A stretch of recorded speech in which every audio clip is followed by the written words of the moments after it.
William Bustos, que es exalumno de la Escuela Profesional de Ciencias de la Comunicación y creativo de Dos Lados, Agencia Creativa. Miren, estábamos conversando un poco cuáles serían los temas que podríamos abordar en este taller virtual y justamente él me planteó algunos aspectos relacionados en primer lugar con el buyer persona, que muchos de ustedes ya lo conocen, un poco, digamos, redondear esa idea de el cliente ideal. En segundo lugar, también, cómo es que buscamos buenas ideas y además también recursos para visualizar esas buenas ideas, ¿no? Y también la importancia de contar con un manual de marca o en todo caso con un estilo de redacción en todas nuestras producciones gráficas, digitales, audiovisuales. Y finalmente la generación de la estrategia SEO. Esto articulado a lo que vamos a desarrollar en esta unidad número 6, que es justamente concluir con el curso de producción y expresión gráfica y que tiene que ver un poco con esa parte técnica del diseño gráfico propiamente dicho. Entonces, William, me parece muy importante conversar esta tarde contigo y que los alumnos también lo puedan hacer por dos motivos fundamentales. En primer lugar, porque estás poniendo en marcha un emprendimiento digital, un emprendimiento como es la agencia creativa, y eso es muy importante para los comunicadores sociales. Y durante este semestre, tanto en el curso de periodismo digital como el de expresión gráfica, hemos estado motivando esa posibilidad de que los estudiantes tengan sus propias iniciativas, sus propios emprendimientos, ya sean económicos, culturales, sociales, etcétera. Entonces, me parece que Dos Lados, como agencia creativa, es justamente esa consolidación de la idea, el sueño que podemos tener cada uno de nosotros.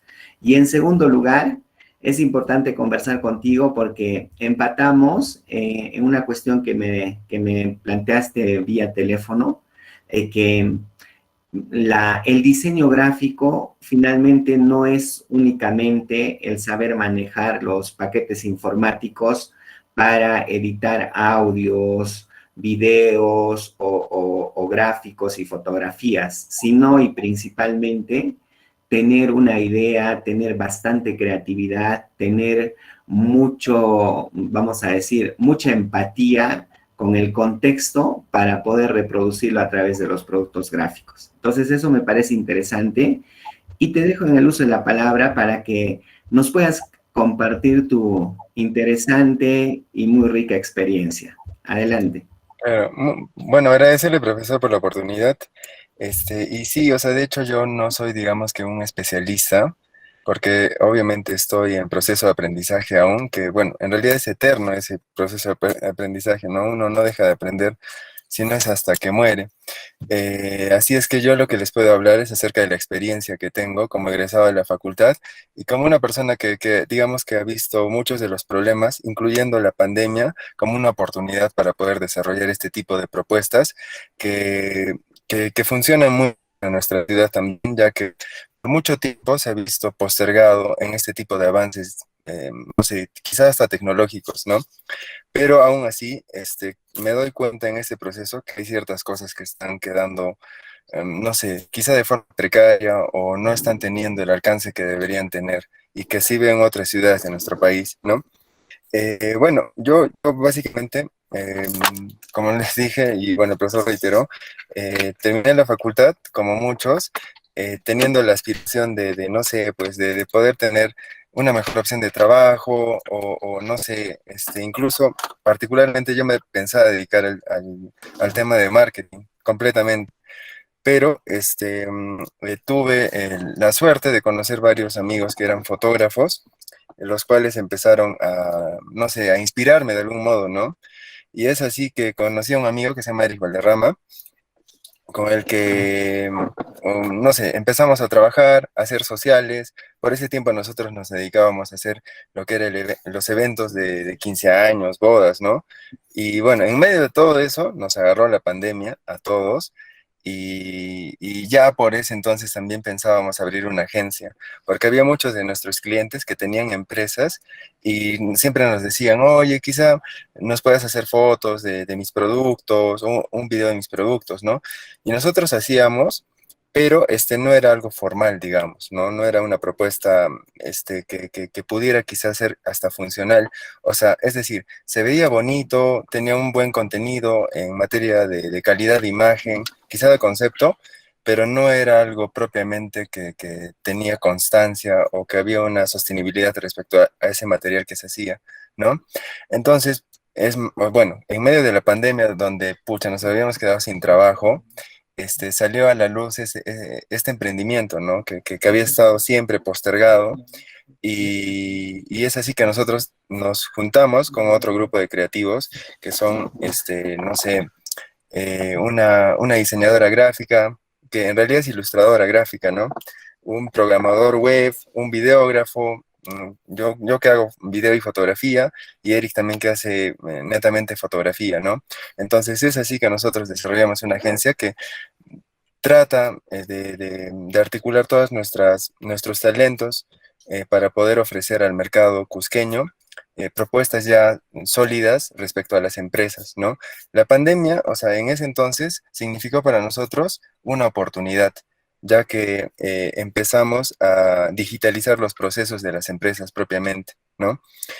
Ahora las empresas, para de algún modo seguir en el mercado, tienen que digitalizar sus procesos, no solo de ventas, sino incluso de producción, ¿no?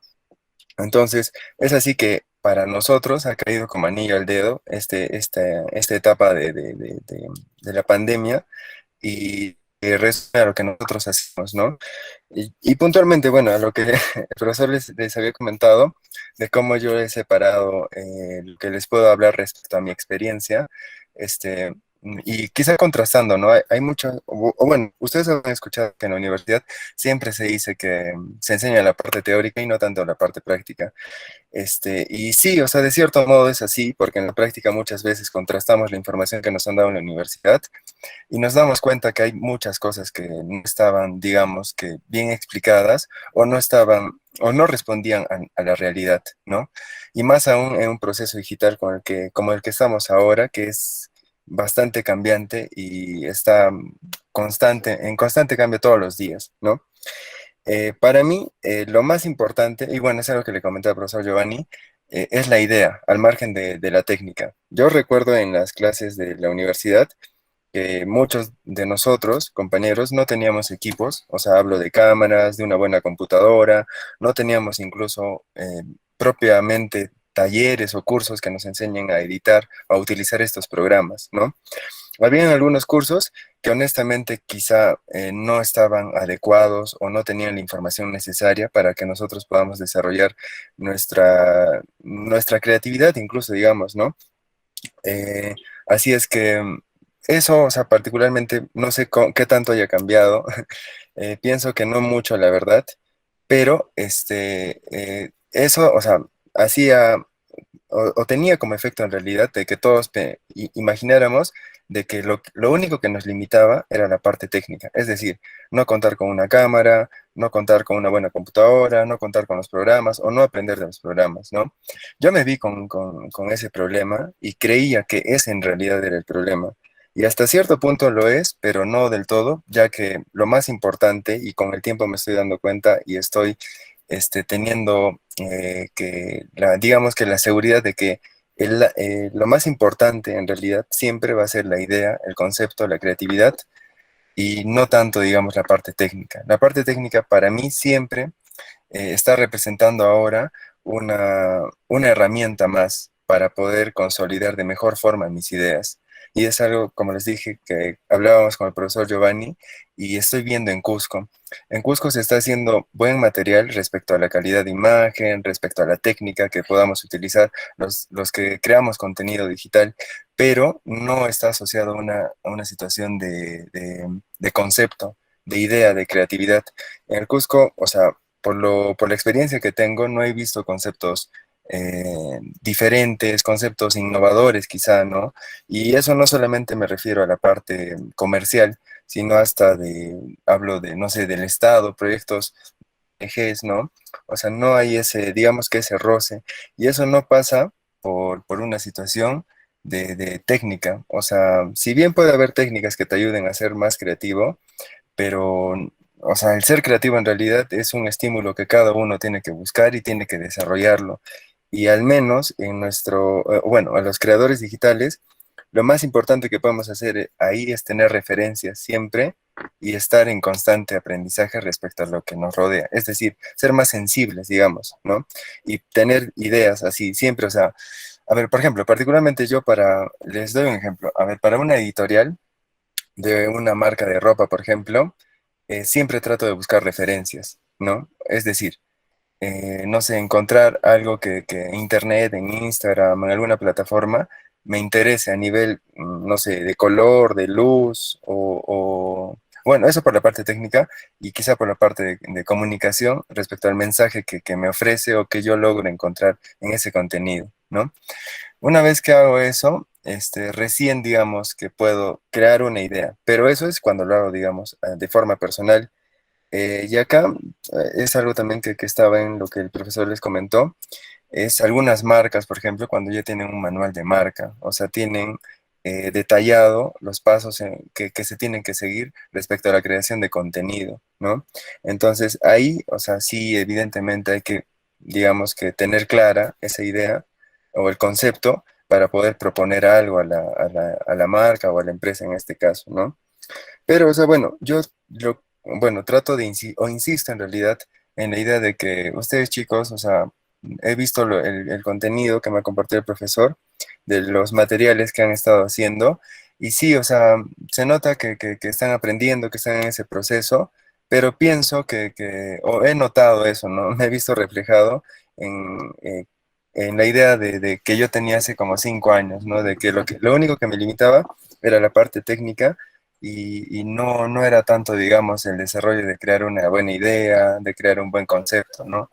Y bueno, una cosa te lleva a la otra, ¿no? En este mercado, por lo que me estoy dando cuenta, hay mucha gente que está teniendo muy buena calidad de imagen, a nivel técnico incluso, pero no hay buenas ideas. Entonces, si uno quiere sobresalir en redes sociales, quizá a través de su contenido, haciendo lo mismo o teniendo la mejor cámara o la mejor computadora o esas herramientas de última gama, yo qué sé, vamos a seguir teniendo lo mismo, ¿no? Porque hay muchas otras personas que tienen lo mismo y están ofreciendo lo mismo. Entonces ahí lo que va a cambiar o lo que va a hacer diferenciarnos del resto va a ser el proceso creativo que nosotros tengamos. Y eso, o sea, la verdad no hay una receta, digamos, que te diga que determinado ejercicio o actividad va a hacer que te vuelvas más creativo.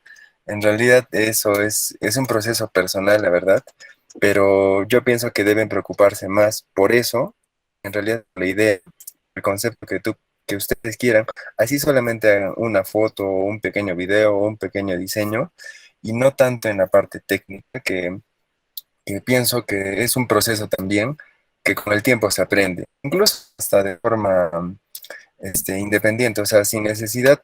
O sea, miren, yo por ejemplo he llevado algunos cursos ya después de retoque digital, de fotos o de diseño o edición de videos, ¿no? Pero mi primer profesor, digamos, respecto a eso fue YouTube y, y creo que ustedes también lo pueden hacer.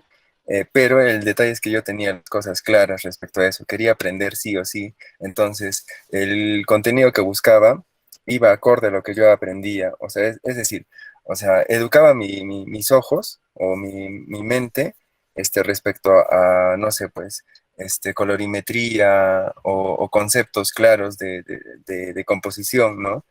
Que me daban la idea de que para yo buscar algo en YouTube tenga, digamos, algunos esquemas ya en mente internalizados que me ayudaban a definir si era un buen tutorial, digamos, o no, ¿no? Entonces, básicamente eso, chicos. Luego de eso, a ver, respecto a la estructura que le mandé al profesor, me quedo en esto de las buenas ideas, que es el desarrollo que es personal, ¿no? Que uno tiene que buscar poco a poco y tiene que preocuparse en eso. Y bueno, luego de eso creo que lo más importante es también el manual de marca, ¿no? Cuando uno trabaja, por ejemplo, ya sea con marcas pequeñas o marcas grandes, lo más importante es estructurar un concepto, así sea pequeño, para esas empresas, porque eso le va a permitir a la empresa tener un material que les funcione, que les sirva. ¿Por qué? Porque va a estar asociado siempre a la marca y no tanto, digamos, a lo que yo pueda proponer. Es como les decía al inicio, ¿no? Hay muchas empresas que, o bueno, en mi primera experiencia, que nos decían amigos nuestros, ¿no? Que tenían empresas que querían fotos o querían videos y nosotros lo hacíamos según nuestro criterio. Y en efecto podía quedar bonito, pero después de eso quizá nosotros ya no les hacíamos las fotos, los videos, sino eran otras personas y lo hacían también a su modo. Entonces, los clientes, los potenciales compradores de esta marca o los que apoyaban a esta marca, no tenían una idea consolidada respecto a la marca. Y eso evidentemente no contribuye óptimamente o a largo plazo a la empresa o a la marca porque no consolida una idea, o sea, no, la gente no va a relacionar eso a la marca, ¿no? Y no, o sea, a largo plazo eso evidentemente no funciona. Entonces, por experiencia, yo creo que lo ideal siempre va a ser crear un pequeño concepto a la marca y de en torno a eso, proponer una idea al cliente y posteriormente que el cliente también se dé cuenta, ¿no? ¿Qué es lo que representa su marca? ¿Qué concepto vende su marca? Y de acuerdo a eso también, seamos nosotros u otras personas, puedan tener el mismo criterio, seguir la misma línea respecto a la creación de contenido, ¿no? Y algo, o sea, de hecho ya para cerrar, para terminar de explicarles mi experiencia respecto a esto, es las estrategias, ¿no? Algo que a nosotros como agencia también nos ha servido bastante es el crear las estrategias y sobre todo ponernos a pensar qué es lo que queremos, ¿no? Primero, nosotros como agencia que recién estaba comenzando y que quería entrar al mercado, competir con otras agencias que quizás estaban tratando de hacer lo mismo, em, la primera estrategia que utilizamos fue la de posicionamiento. Y al ser un contenido netamente audiovisual, el que nosotros hacíamos, vimos Instagram como una plataforma que se adaptaba a lo que nosotros queríamos inicialmente, ¿no? Es así que empezamos a hacer mucho contenido solamente para esa plataforma. Es más, incluso, bueno, creo que hago mea culpa ahí porque solamente nos quedamos en esa plataforma y no fuimos, digamos que ahí a Facebook tanto, porque nos cerramos a la idea de ser una agencia audiovisual que solamente desarrollaba ese tipo de contenido, ¿no? Y hasta cierto punto nos sirvió, sí, pero poco a poco nos dimos cuenta que solamente estar en una red social como era esa, no ampliaba los horizontes respecto a los clientes o a la propia posición que podríamos tener como empresa en el Cusco, ¿no? Eso, como primera experiencia que tuvimos respecto a utilizar contenido, ¿no? O a utilizar estrategias para validar nuestro contenido. Eso, o sea, en primera instancia creo que es eso. Nuestro acercamiento respecto a las estrategias que nosotros utilizamos es eso. Primero de posicionamiento y después de eso propiamente de ventas, ¿no? Que sí nos ha servido y eso eh, es la creación de una red de contactos, ¿no? Eso también nos ha ayudado bastante. Pero, o sea, eso creo, o sea, para no aburrirlos y quizá marearlos en la idea de técnicas, es más una situación incluso de lógica común, ¿no? Que nos aporta o nos ayuda, digamos, que a entender mejor qué estamos haciendo y qué es lo que queremos a corto y mediano plazo, ¿no? Entonces, eso básicamente, chicos, no sé si tengan alguna pregunta hasta acá o usted, profesor, quizá. Bueno, me parece interesante lo que nos has comentado en esta primera parte, que tiene que ver justamente con cómo es que vamos pensando en el negocio y también en los servicios que se ofrecen a los diferentes clientes. Y a partir de esa cuestión, yo quería, digamos, un poco poder compartir en la pantalla algunos productos de dos lados y también de William Bustos y que tú nos puedas explicar de repente algunas cuestiones. Yo tengo acá en pantalla, si deseas lo podemos compartir y tú puedes, digamos, ir ahí también dando a conocer la parte técnica y la parte del contenido, ¿no? Ah, ya, claro, claro. Ok. A ver, he encontrado esta en, en Instagram, dos lados. A ver. Bueno, acá están los diferentes clientes, ¿no? Primero acá está Textilería Arte Andino, después está Fusión Andina. ¿Cuál podríamos compartir? Pisa, Colque, Hanan, Z Studios. ¿Algún trabajo en particular que desearías compartir, William, para un poco explicar, digamos, el contenido y también la técnica utilizada? Claro, a ver, yo creo que podría ser profesor el de Inca Rail como una empresa ya consolidada en el mercado y quizá de un emprendimiento como es el de Texartan, que es que bueno, como dije, no es un emprendimiento pequeño, y comparar quizá ahí la diferencia entre el trabajo que se puede desarrollar para una empresa grande y para una empresa que recién está comenzando, ¿no? A ver, vamos a ver si carga.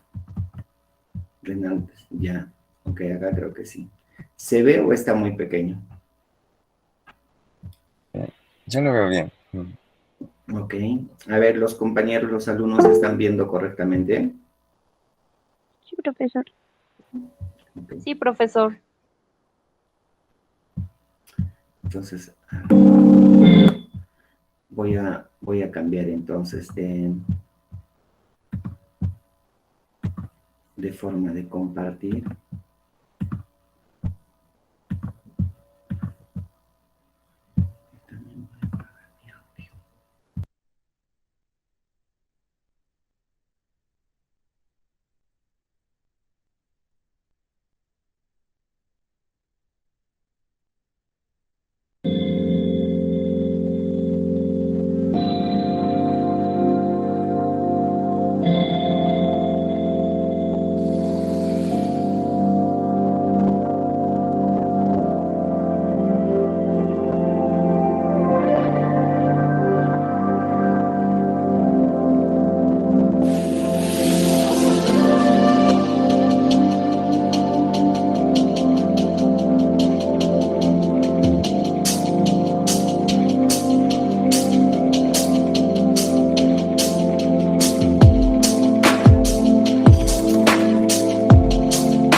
Perdón, acá podemos compartir el book.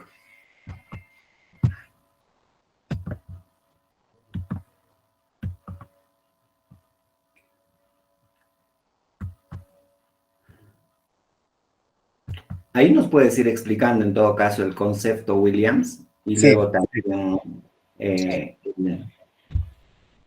sí, ya, a ver, bueno, primero, de hecho, a ver, como les comentaba, al ser una empresa ya grande, digamos que todos sus procesos respecto a la creación de contenido ya están parametrados a través de un manual de marca, ¿no? En el cual se delimita nuestro trabajo respecto al contenido que nosotros desarrollamos, ¿no?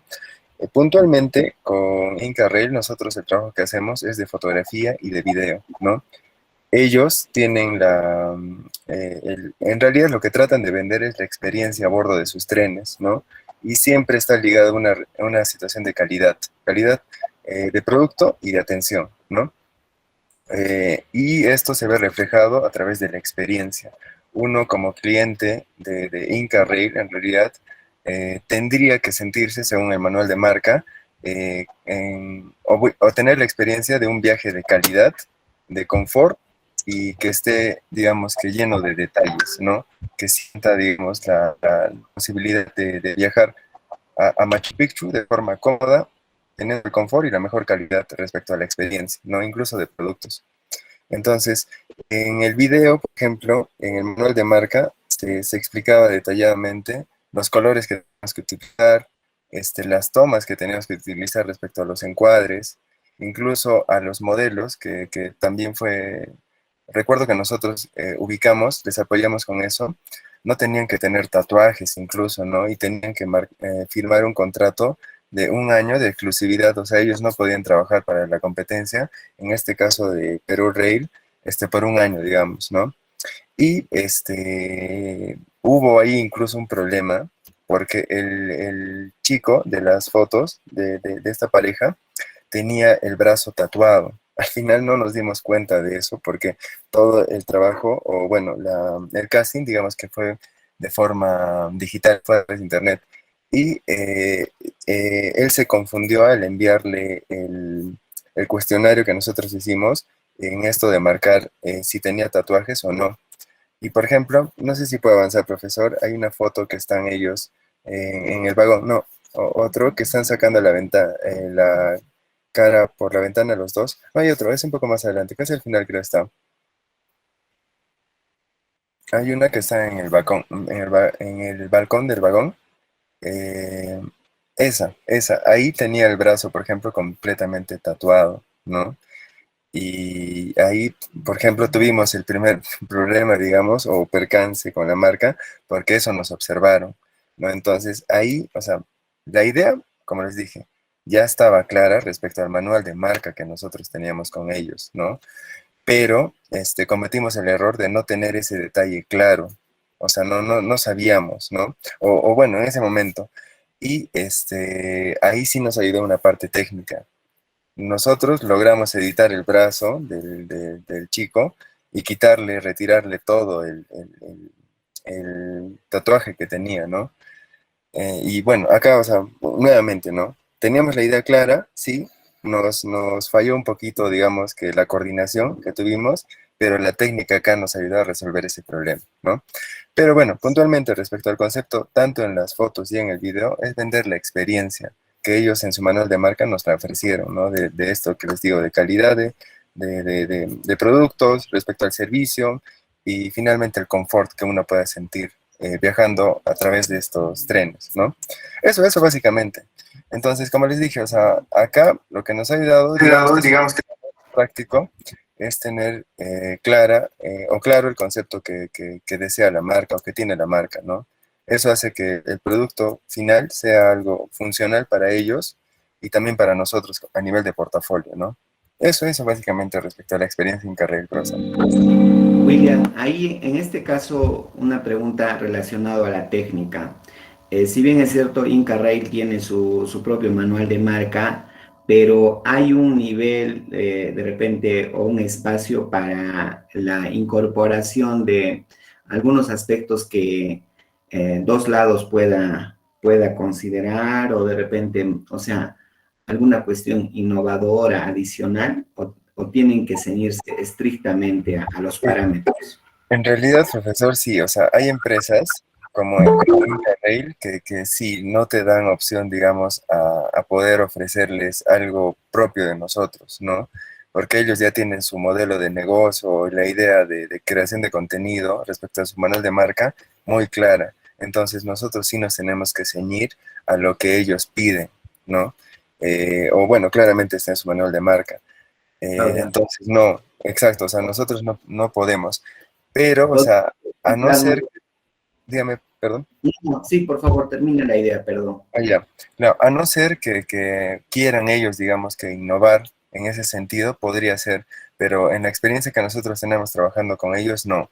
Las ideas que se manejan o el trabajo que se maneja es rígido respecto a lo que nosotros podemos ofrecerles, ¿no? Ujú.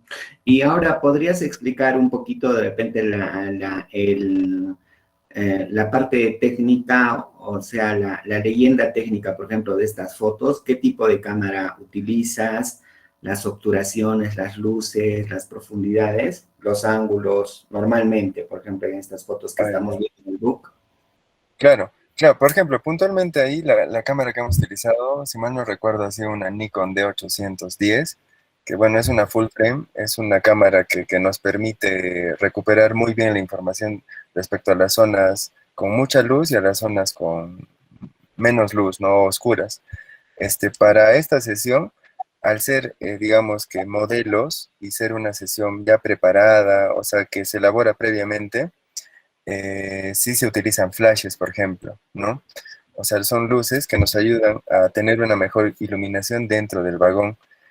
Algo bueno, recuerdo que fue un poquito complicado en esta experiencia, o en las experiencias que tenemos trabajando con Inca Rail, es que todas estas sesiones a bordo del vagón se hacen en movimiento, no se hacen, digamos, que no se detiene el tren para que nosotros podamos hacer las fotos. Todas las fotos que ustedes están viendo, a excepción de esa que es subiendo al vagón, son con el tren en movimiento. Entonces, nosotros tenemos que buscar, digamos, que el mejor lugar respecto a la composición que podamos tener en el paisaje incluso para poder tomar las fotos.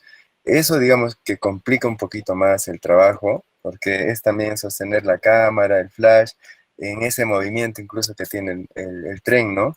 Pero eso básicamente. Y bueno, no sé, respecto a lo demás, ¿qué podría hacer?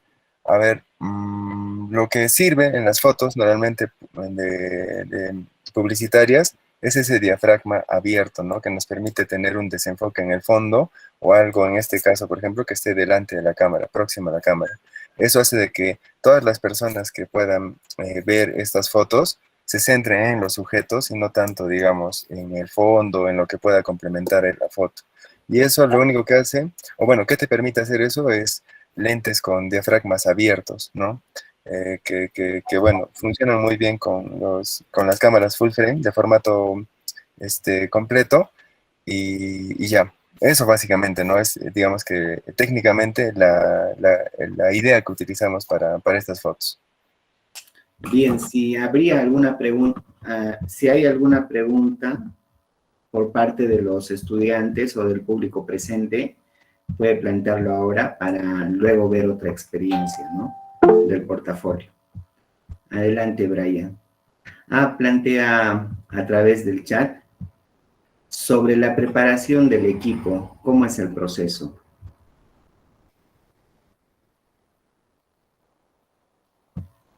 Ya, sobre la preparación del equipo, ya, nosotros lo que siempre hacemos es un proceso de scouting previo al trabajo, ¿no? El scouting es ir en este caso a los vagones, revisar las condiciones de luz, por ejemplo, si vamos a utilizar flashes, y porque acá, por ejemplo, ya no nos preocupamos tanto en el color, porque los trenes ya tienen una paleta de color definido, entonces, digamos que nosotros no proponemos nada respecto a eso.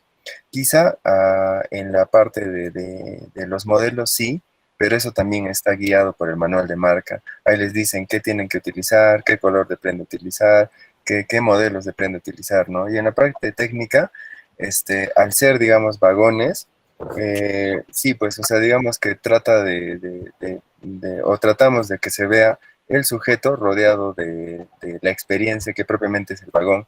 Entonces, no utilizamos, digamos, lentes largos, porque ahí sí centraríamos mucho al sujeto respecto al entorno. Entonces, sí, pues digamos que son lentes que varían entre un angular y un 35 milímetros, un 50 milímetros, que no son tan angulares, ¿no? Eso básicamente respecto al equipo. Y como les dije, ¿no? El scouting nos permite eso, ir al lugar, ver las condiciones de luz, qué podríamos utilizar y nada, luego de eso ya programamos la fecha exacta para la sesión de fotos y el horario, ¿no? Que siempre es importante porque al ser, por ejemplo, acá, a ver la incidencia de la luz natural del sol, sí es importante a qué hora hacemos las fotos, ¿no? Si va a ser mediodía, en la mañana o en la tarde, ¿no? Eso básicamente en torno al equipo, ¿no? ¿Con cuánto tiempo de anticipación trabajan? Preguntan. Siempre tiene que ser o sea, digamos que 2 semanas es lo mínimo que se podría anticipar a una sesión para poder coordinar de mejor forma y sobre todo tener, o sea, todos los detalles ahí bien claros, ¿no?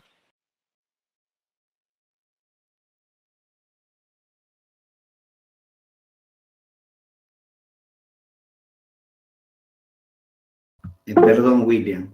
Josler Quispe te pregunta ¿qué objetivos son recomendables en espacios con poca iluminación? ¿Y qué tipo de flash utilizaste en las fotografías? Y bueno, la tercera, que es complementaria, y más o menos, ¿cuál es el costo de los servicios o cómo se mide el costo? Ya.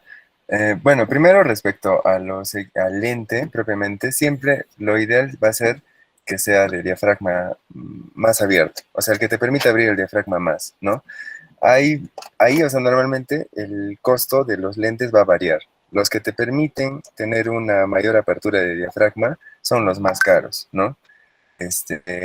Pero hay, digamos que algunos lentes que tienen de menor costo, que tienen la apertura de diafragma mediana quizá, y son relativamente baratos, ¿no? Por ejemplo, un 50 milímetros 1.8 te podría ayudar muy bien en condiciones de poca luz, ¿no?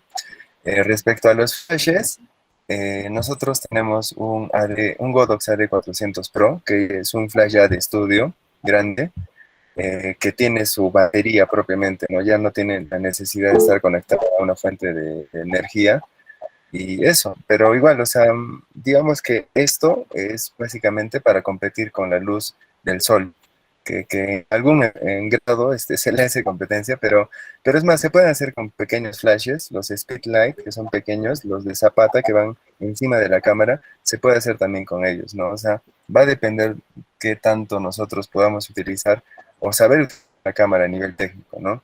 Eso básicamente. Y respecto a los presupuestos, depende, siempre va a depender de tu... Primero, lo que nosotros evaluamos es la capacidad que nosotros tenemos a nivel humano o de talento, ¿no? Y después de eso ya lo vinculamos a una relación de la parte técnica, es decir, a los costos de nuestros equipos y después de eso al tiempo que nos va a demorar a nosotros, tanto propiamente a la sesión de fotos o al rodaje para el video y luego de eso de la edición, ¿no?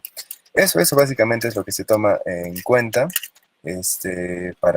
digamos, sacarle un presupuesto y ya, y proponerlo, ¿no? Y también, obviamente, con qué marca se está trabajando. Si es una marca, evidentemente, como Incarrail, los costos siempre son un poquito más caros porque es una empresa ya posicionada que tiene, digamos que, un presupuesto grande para este tipo de contenido, ¿no? A diferencia de una empresa pequeña que sí, pues normalmente no tienen mucho presupuesto, recién están probando, entonces ahí digamos que nosotros tratamos de ver también el potencial que tiene la marca y en función de eso le damos una propuesta económica, ¿no? John Vladimir Soria consulta una cuestión más técnica, ¿no? Para poder colorizar la fotografía publicitaria, ¿cuáles son los criterios que se siguen? Ya, esos siempre van a estar vinculados al manual de marca. En caso de Incarrail, por ejemplo, siempre tienen que estar relacionados al verde, siempre. Su gama de colores es una degradación en realidad o variación del color verde, ¿no? Por ahí también la madera, que es bastante importante, entonces todo el material que se haga tiene que tener esa paleta de colores. Es más, ellos incluso te dan códigos de color exactos que tú tienes que utilizar al momento de colorizar, ya sea el video y las fotos, ¿no? Entonces, eso básicamente, ¿no? Respecto a la colorización en estas marcas. Ujú. Bien.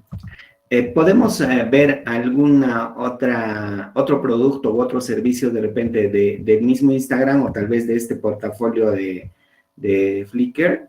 ¿Cuál nos recomiendas? Un poco para que nos compartas. Miren, bueno, ahora traté de explicarles la experiencia con una marca ya grande como Encarrail y quizá podría ser de mismo Instagram.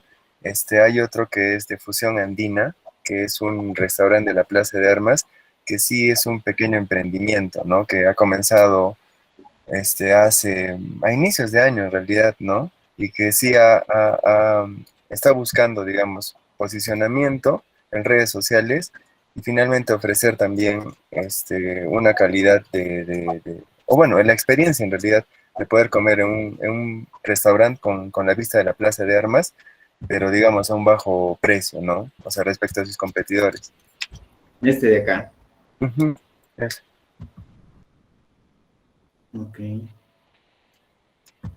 ¿Dónde está? Vemos las fotos en todo caso, ¿no? Sí, justo, a ver, estoy buscando su manual de marca para que ustedes tengan más o menos, porque a esta empresa sí se le trabajó todo lo que es fotografía, video, manual de marca y desarrollo del concepto en realidad, ¿no? A ver, les voy a compartir ya, lo estoy buscando justo ahorita para compartir. Acá, por ejemplo, dice lo siguiente a nivel de leyenda, ¿no? De créditos. 2 lados estudio, nueva imagen para el restaurante, branding, Amapolita, fotografía, Eric, fotografía y video, ultra y licencia. Estamos pensando que son cuatro distintos o forman parte del mismo equipo. No, en realidad, o sea, sí, al nosotros haber subido este contenido a nuestras plataformas, sí, digamos que, o sea, todo es producción de 2 lados, pero también tagueamos a todas las personas que conformamos 2 lados, ¿no?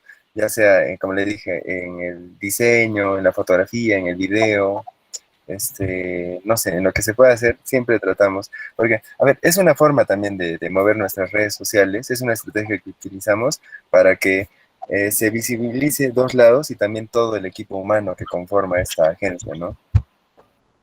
Ujú. En todo caso, ahora, ¿cuántas personas forman parte de 2 lados? 2 lados en realidad somos 4 personas y eventualmente según la calidad o bueno, según lo que requiera el cliente, sí ya buscamos, digamos, más personas que se sumen a la propuesta que tiene 2 lados, ¿no? Ujú. ¿Alguna pregunta, por favor, de parte de los presentes?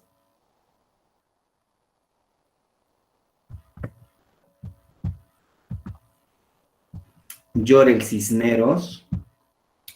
La serigrafía también es un punto que se toma en cuenta, en criterio.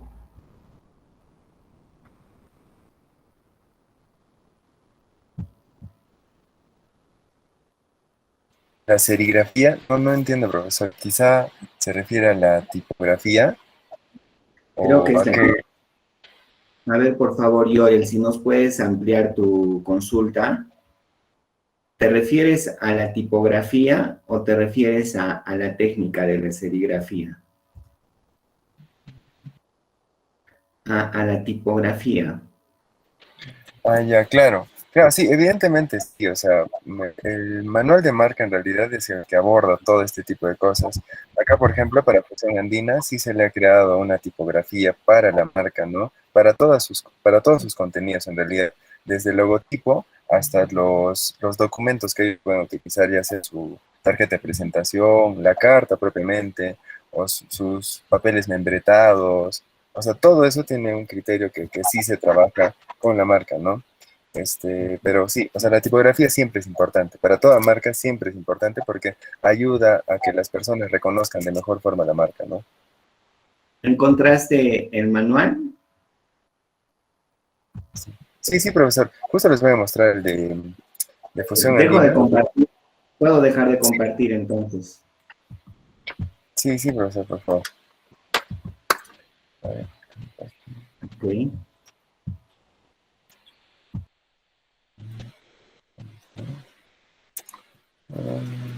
Ya que está.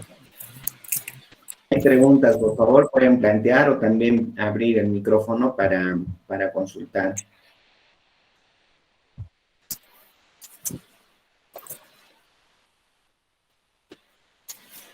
Ya, ¿ven mi pantalla? Sí, ¿verdad?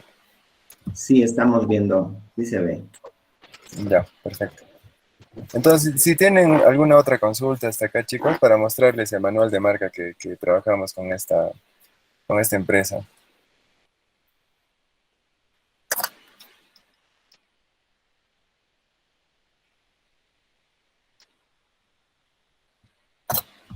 Proseguimos. Ya, perfecto.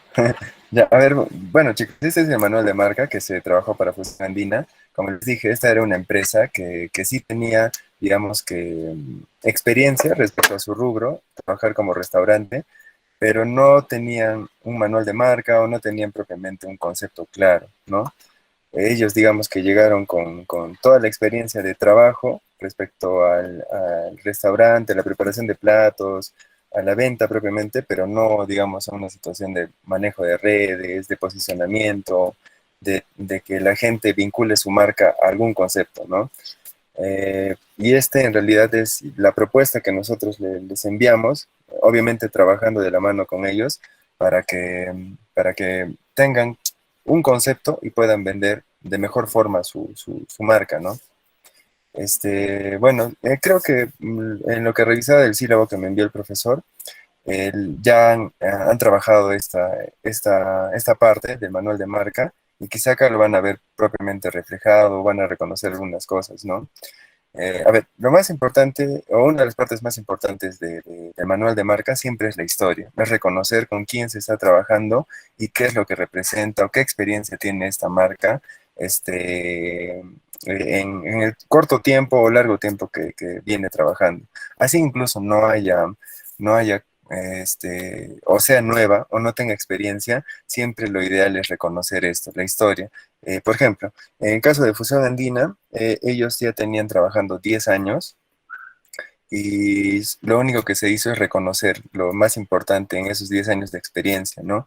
En cambio, en otra marca más pequeña, que recién está comenzando, digamos, sería reconocer la experiencia que tienen los dueños o propietarios o los emprendedores finalmente, ¿no? Respecto a lo que están proponiendo. Reconocer eso claramente. Eso nos ayuda a vincularnos más a la empresa y poder desarrollar un concepto más claro, ¿no?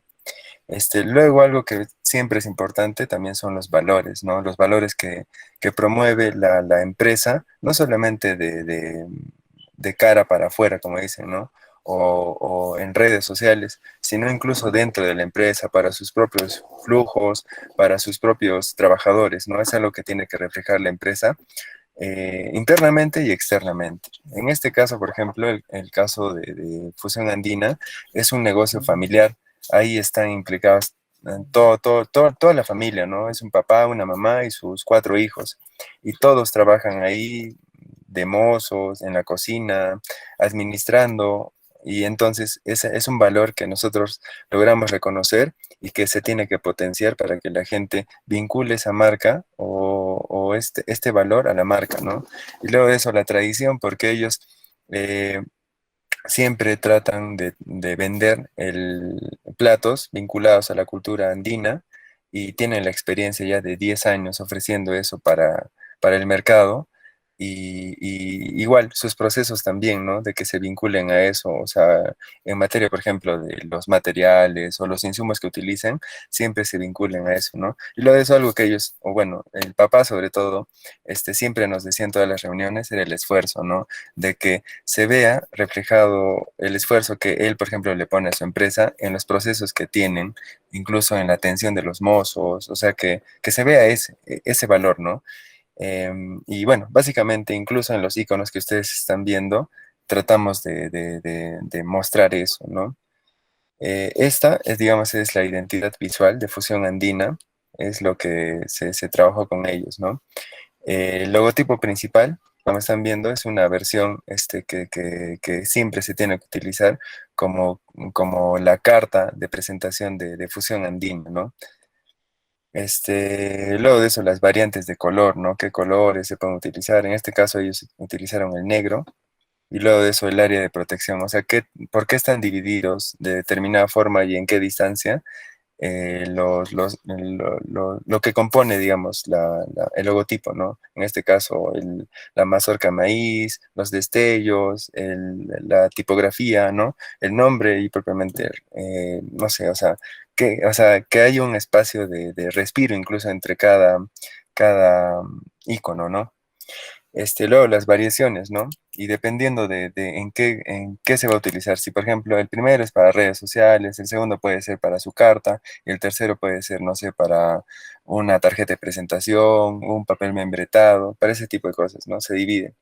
Luego de eso están acá los colores, es lo que les decía, ¿no? Que todas las marcas siempre tienen que tener colores que los representen para que posteriormente el contenido que se haga a todo nivel, ya sea impreso o digital, tenga coherencia, ¿no? Entonces, en este caso se ha sacado de ellos mismos, de lo que ellos entienden como cultura andina o lo que los representa a ellos, los colores más representativos, ¿no? Y acá, por ejemplo, como ven, cada color está representado por un código, ¿no? El cual nosotros utilizamos al momento de hacer las fotos o de editar el video o de hacer un diseño, ¿no? Son colores que no van a variar, siempre tienen que tener ese mismo código, ¿no? Después de eso está, como preguntaban por ahí, la tipografía.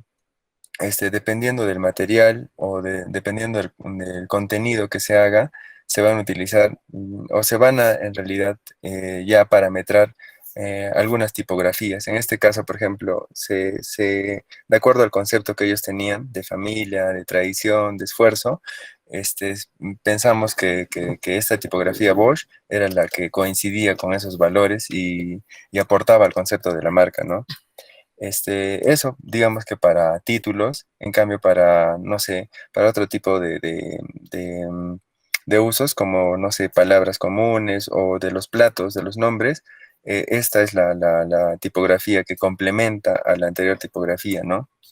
Y luego de eso también algo importante en el manual de marcas es educar también al cliente, ¿no? En este caso, los usos incorrectos. O sea, hay veces no se cuenta con un community manager, alguien que maneje las redes sociales. Entonces, ellos mismos son quienes manejan las redes sociales y cometen el error de cambiar quizá el color de su logotipo o como en este caso, ¿no?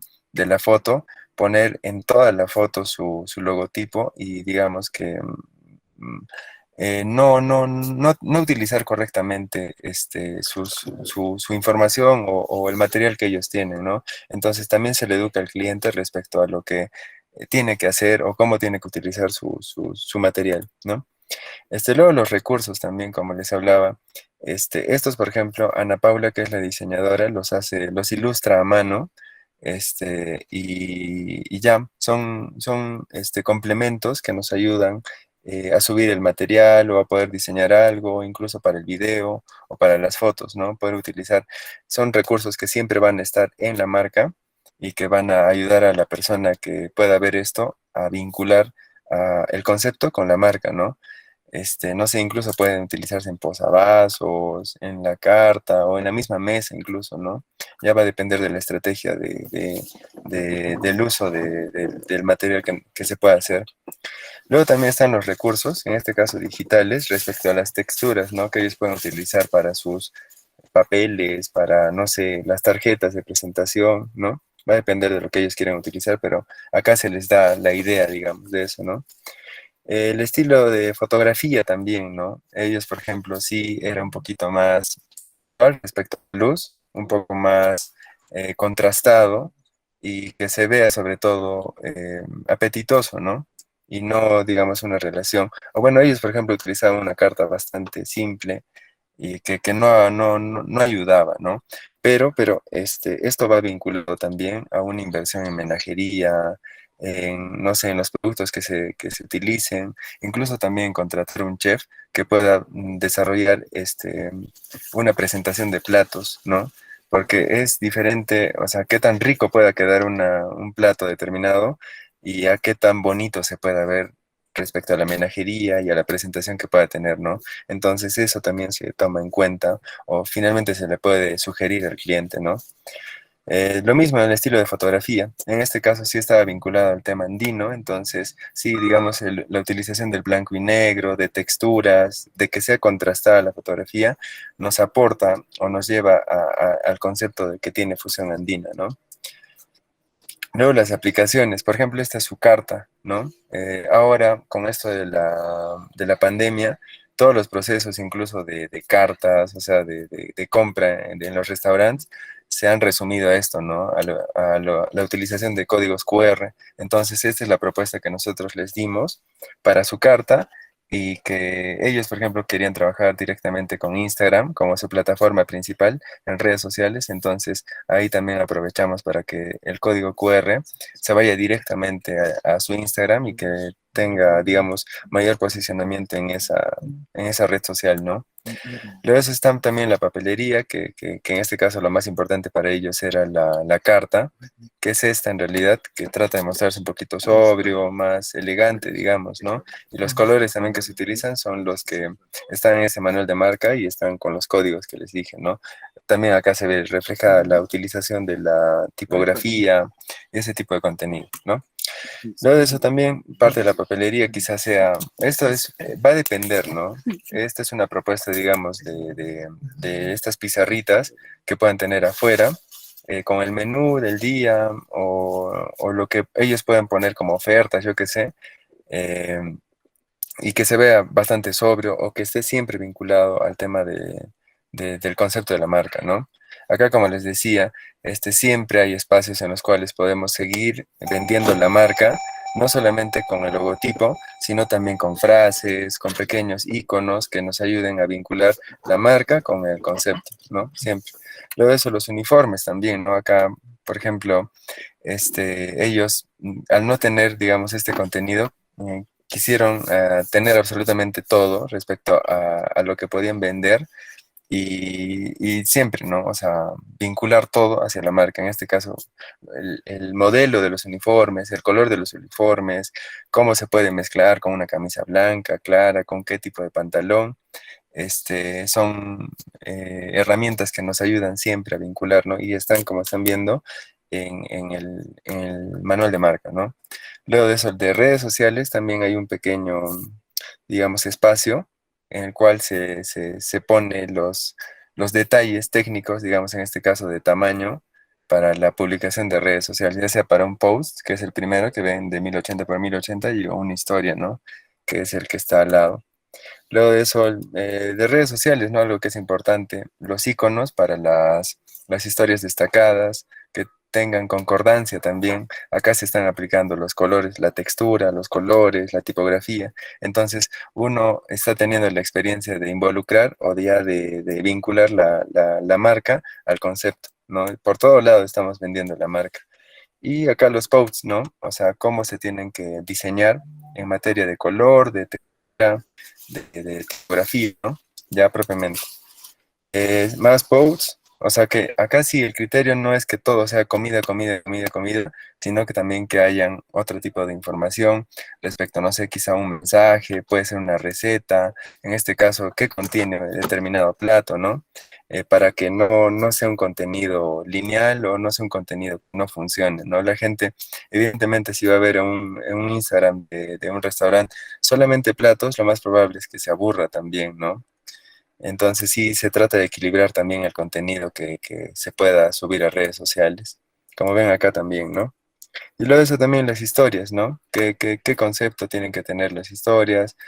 Uno está vinculado netamente al espacio donde se vende la comida, otro propiamente los platos y otro está de la experiencia, ¿no? Entonces, ahí están los formatos. También está la carta, ¿no? Que es importante. Al haber digitalizado nuestros procesos, ellos también tienen que vender, digamos, todo su contenido material por ahí. Entonces, eso básicamente es un manual de marca o ese manual de marca que se ha desarrollado para Fusión Andina, ¿no? Gracias, William. Si tenemos algunas preguntas, por favor, también podemos plantear abriendo el micrófono y a través del chat. A ver, Marco Almanza, que es también estudiante de la escuela, nos plantea lo siguiente. ¿Consideran en sus contratos un seguimiento a los resultados y acciones tras el trabajo convenido en la empresa? Eso en realidad depende del tipo de contrato, ¿no? Hay contratos en los cuales el cliente nos pide continuidad, o sea, para sus empresas, para el contenido, es decir, no sé, trabajo a 3 meses, en el cual se desarrolle cada mes determinado contenido y ahí evidentemente se le tiene que dar continuidad de eso, porque es cierto, por ejemplo, el contenido que nosotros hicimos para Fusión Andina no es algo que funcione en una semana o que funcione en un mes. Normalmente nuestros contratos de ese tipo al menos siempre funcionan o los hacemos a partir de 6 meses, ¿no? ¿Por qué? Porque decir que va a durar un mes y que va a tener el éxito que ellos desean en un mes, o sea, sería engañarlos, la verdad. Este es un proceso largo en el cual también nosotros educamos al cliente y le damos continuidad a su experiencia respecto a esto de generar contenido para redes sociales y eso, básicamente, ¿no? Y bueno, si es que finalmente es puntual, digamos, el contrato que nosotros tenemos con el cliente o nos pide algo puntual, nosotros sí le hacemos un seguimiento personal al contenido, porque a nosotros también nos importa de que el contenido que hagamos sí funcione, independientemente de que el cliente o no lo pida, ¿no? Entonces va a depender, básicamente, si es, o sea, a la pregunta, ¿no? Del contrato va a depender de la marca y finalmente de lo que nosotros podamos proponer, ¿no?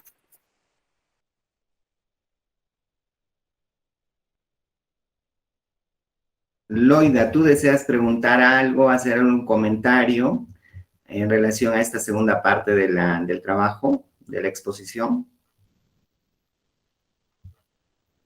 Sí, profesor, gracias. Gracias por la información, William. Me gustaría saber si, bueno, en un inicio no estaba muy atenta porque no estaba dentro de clases. Cuando me incorporé estabas mencionando acerca de los integrantes. Son 4 integrantes. Dentro de ellos, aún, o sea, aún pueden, este, estar recibiendo practicantes o estudiantes que les gustaría también aprender más sobre esta área, ¿no? Sí, sí, en efecto, de hecho, incluso tenemos dos practicantes, una que estudia en la Universidad de Lima, y bueno, por esto de la pandemia también está desarrollando sus clases en línea, ¿no? Ella está acá de Cusco, y bueno, ella es una de nuestras practicantes. Y de hecho, o sea, siempre nosotros con mi amigo Eric tenemos la idea de que más personas pueden aprender y ser parte también de nuestro proyecto como dos lados, ¿no? Entonces sí, o sea, desde acá yo les hago la invitación a las personas que quieran aprender, que quieran, no sé, quizá ver nuestro proceso de trabajo, que nos escriban, no sé, a dos lados, que está ahí, el profesor les mostró, en Instagram, y podemos, o sea, normal, ser parte o hacerles parte de nuestros procesos en, no sé, alguna sesión que tengamos, en algún rodaje que tengamos. O sea, sería bacán, ¿no? Me gustaría compartir con ustedes eso también para que puedan, de algún modo, pues, tener un poquito más de idea. Sin ánimos como les dije, yo no soy ningún especialista así o capo, como alguna vez me han dicho en esto, pero sí, o sea, me gustaría que ustedes, como yo en algún momento tuve la experiencia de asistir o ser parte de este tipo de procesos que son, la verdad, bastante interesantes, ¿no? Mijael Paraguay pregunta, bueno, ¿qué me recomendarías si mi trabajo de manual de marca es rechazado? O sea, me bajoneo. O sea, mira, el proceso de contacto con el cliente, de venderle un manual de marca, es siempre complicado. Muchas veces sucede esto de que tú presentas un trabajo que en realidad te has esforzado y te rechazan. Hay varias cosas a tomar en cuenta. Una de ellas es por qué te está rechazando el cliente eso, ¿no? A veces, eso se resume a gustos del cliente, ¿no? El cliente finalmente te puede decir, no, pues a mí no me gusta el color rojo porque no me gusta. O sea, no te va a dar una respuesta coherente o técnica respecto a por qué no le gusta el color rojo, ¿no? Y tú utilizaste ese color, ¿no? Que se puede ver bien. Ahí también, o sea, tienes que ver por qué te está rechazando tu trabajo y entender de que, o hacerle entender, ahí los procesos siempre son de educar al cliente, de que si tú le estás dando una propuesta, es en realidad porque tú has visto que esa propuesta va a funcionar a nivel comercial, ¿no? O sea, que va a vender su producto. Entonces, de hecho, sí, te entiendo respecto a esto de bajonearte, de sentirte mal, porque es un trabajo, es un esfuerzo tuyo que te rechazan, ¿no?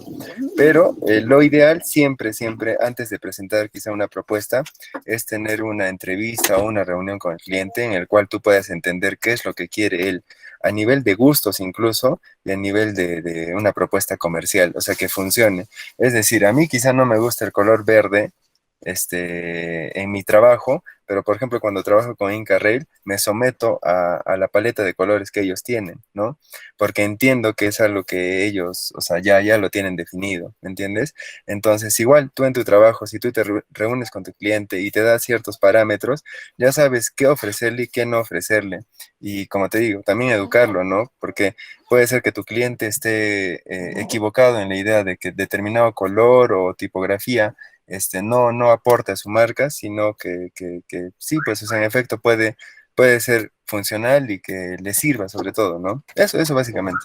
¿Los podemos utilizar? No, o sea, no hay ninguno porque todo está vinculado a lo que pueda hacer el cliente respecto a la información que nosotros demos, ¿no? O sea, no hay sanción.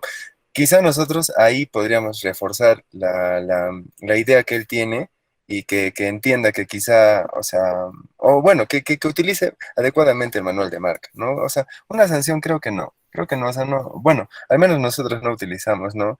Sino que podríamos recomendar ahí que definitivamente estaba mal, quizá el mal uso que le dio al manual de marca y que debería utilizarlo de determinada forma, ¿no? Hacerle entender.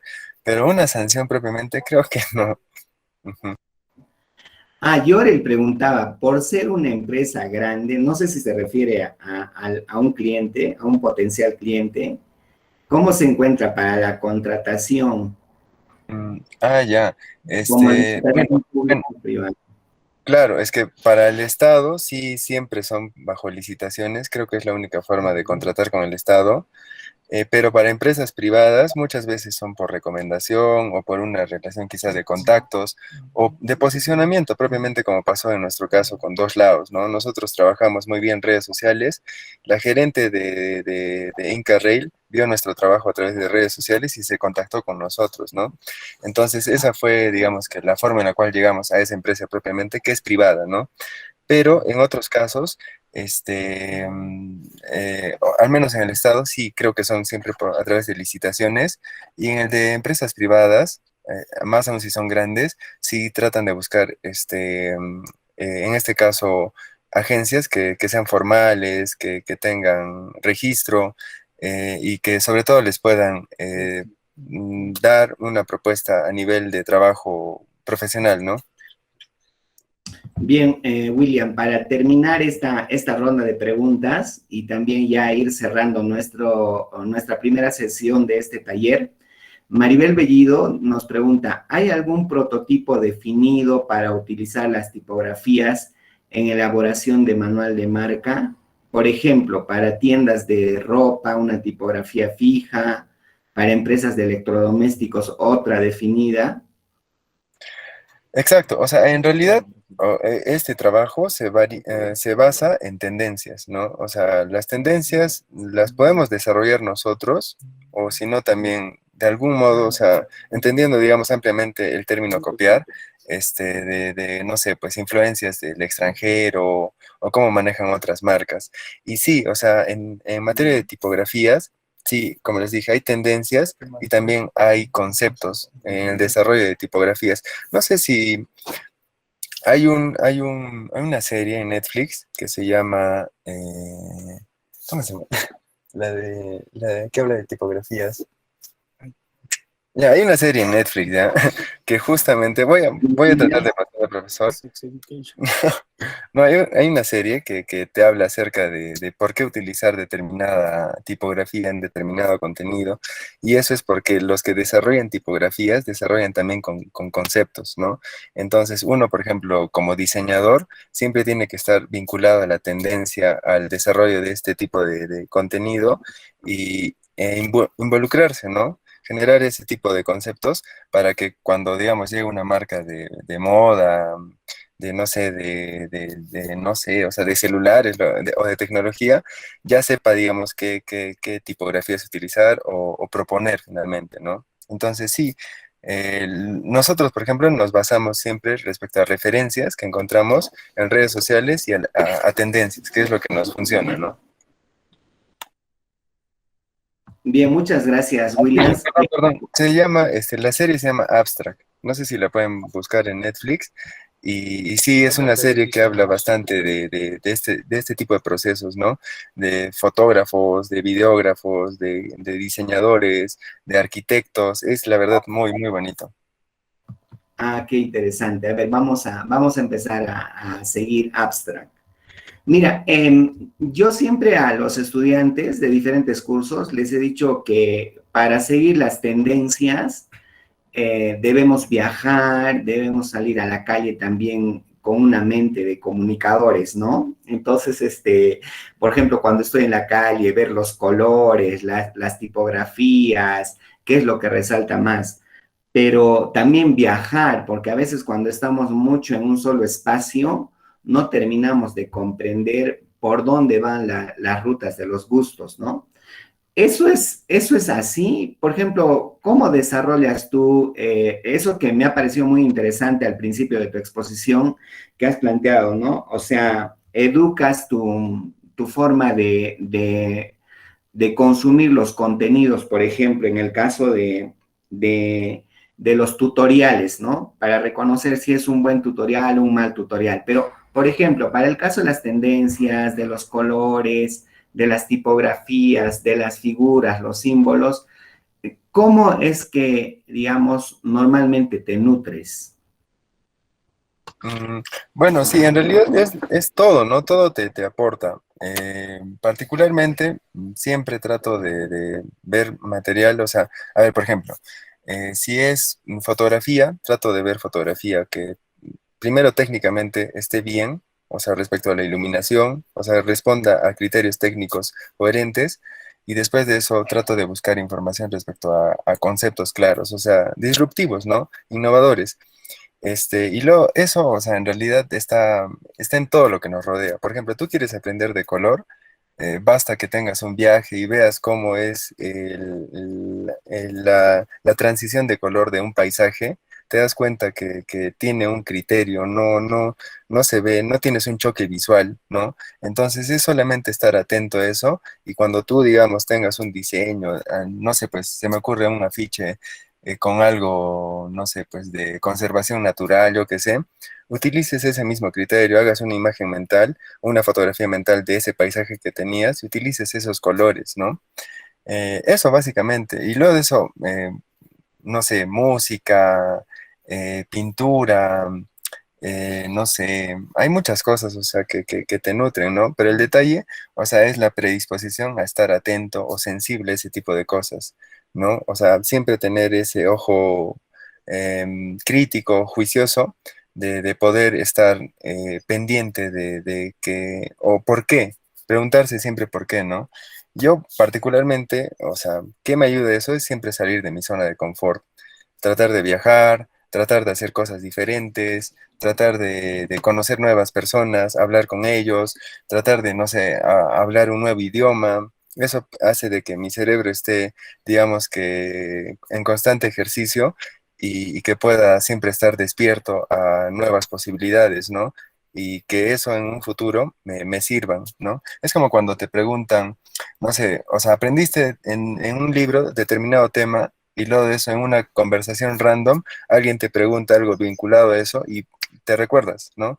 Viene a tu mente esa idea de ese libro que tú habías leído y tienes algo que decir. Es lo mismo en este caso, ¿no? Tú tienes un trabajo de moda, por ejemplo, y en algún lugar viste, no sé, pues los mismos colores respecto a lo que este diseñador te está proponiendo, entonces ahí haces, digamos, o tienes una idea de qué proponer finalmente, ¿no? Entonces, eso para mí es, o bueno, es como he encontrado mi proceso creativo. No, de hecho, profesor, el miércoles en todo caso, vamos a estar ahí. Y nada, o sea, como les dije al inicio, yo no soy especialista, digamos que en este tema de branding, así propiamente. Lo que les he contado es mi experiencia, corta experiencia en realidad, porque ya llevo casi 4 años haciendo esto. Y eso, es tratar de compartir la experiencia que he tenido, que es independiente, evidentemente, respecto a esto que les puede interesar. Y nada, o sea, si ustedes están, digamos que, interesados en este tipo de contenido o de aprender algo más o tienen alguna pregunta que quizá no la quisieran hacer ahora, escríbanme en mis redes sociales, a Instagram o si no a 2 lados también. Y nada, o sea, estamos para ayudarnos, somos compañeros, así es que, nada, cuenten conmigo para lo que deseen también. Bueno, y A ver, dos lados en realidad, desde el nombre ya tiene un concepto relativamente claro, porque comenzamos mi amigo y yo este proyecto y cada uno, digamos, que tenía su particularidad. Es más, incluso ambos somos fotógrafos, pero cada uno tenía su estilo o su forma de retratar a las personas en este caso, ¿no? Así es que por eso nosotros nos orientábamos en tratar de mostrar eso, o sea, de mostrar versatilidad, o sea, de que no necesariamente los dos hagamos lo mismo, sino tengamos la posibilidad de ofrecer más cosas. Y salió este nombre, ¿no? Salió Dos Lados, que sí, pues, o sea, nos identificó en una, a los dos, y que poco a poco, cuando nos empezamos a abrir en el mercado, vimos que podía crecer y se convirtió en una agencia creativa, ¿no? Que como le dije, articula una diseñadora gráfica, articula un programador web, articula también un videógrafo. Entonces, esto nos permite que los procesos eh, sean mejores y sean sobre todo funcionales para los clientes, ¿no?